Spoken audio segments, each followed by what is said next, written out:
ಈ ಹೆಡ್ಲೈನ್ಸ್ ನ ಪ್ರಾಯೋಜಕರು ಎನ್ಬಿಸಿ ಬೇರಿಂಗ್ಸ್ ದೀರ್ಘಾವಧಿ ಸ್ಪರ್ಧೆಗಾಗಿ ಸುದೀರ್ಘವಾಗಿ. ದೆಹಲಿಯತ್ತ ನುಗ್ಗಿದ ರೈತ ಪಡೆ, ಶಂಭು ಗಡಿಯಲ್ಲಿ ಇಂದು ಮತ್ತೆ ಹಂಗಾಮ ಸಾಧ್ಯತೆ. ದೆಹಲಿ ಗಡಿಯಲ್ಲಿ ಪೊಲೀಸ್ ಹೈಅಲ.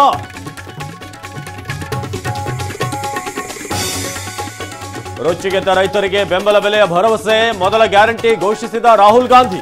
14 ಕೋಟಿ ರೈತರಿಗೆ ಖರ್ಗೆಯಿಂದಲೂ ಭರವಸೆ. ಲೋಕಸಭೆ ರಾಜ್ಯಸಭೆಗೆ ಟಿಕೆಟ್ ಹಂಚಿಕೆ ವಿಚಾರ, ಅಭ್ಯರ್ಥಿಗಳ ಆಯ್ಕೆಗೆ ಕಾಂಗ್ರೆಸ್ ಕಸರತ್ತು. ಸುರ್ಜೇವಾಲಾ ನೇತೃತ್ವದಲ್ಲಿಂದು ಸ್ಕ್ರೀನಿಂಗ್ ಕಮಿಟಿ ಮೀಟಿಂಗ್. ಪಕ್ಷಕ್ಕೆ ದ್ರೋಹ ಬಗೆದವರಿಗೆ ರಾಜ ಮರ್ಯಾದೆ ಕೊಡ್ತಾರೆ, ನನ್ನನ್ನ ಏನ್ ಮಾಡೋಕ್ಕಾಗತ್ತೆ, ಭಯ ಪಡೋ ಅವಶ್ಯಕತೆ ಇಲ್ಲ ಎಂದ ಎಸ್ಟಿ ಸೋಮಶೇಖರ್. ಯುಎಇ ಪ್ರವಾಸದಲ್ಲಿ ಪ್ರಧಾನಿ ಮೋದಿ, ಅಧ್ಯಕ್ಷ ಶೇಖ್ ಮೊಹಮ್ಮದ್ ಜೊತೆ ದ್ವಿಪಕ್ಷೀಯ ಮಾತುಕತೆ. ಅಬುಧಾಬಿಯಲ್ಲಿ ಇಂದು ದೇಗುಲ ಉದ್ಘಾಟನೆ.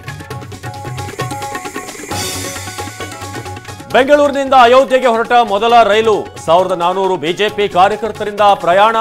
ವಿಶೇಷ ಟ್ರೈನ್ಗೆ ಸಂಸದ ಪಿಸಿ ಮೋಹನ್ ಚಾಲನೆ.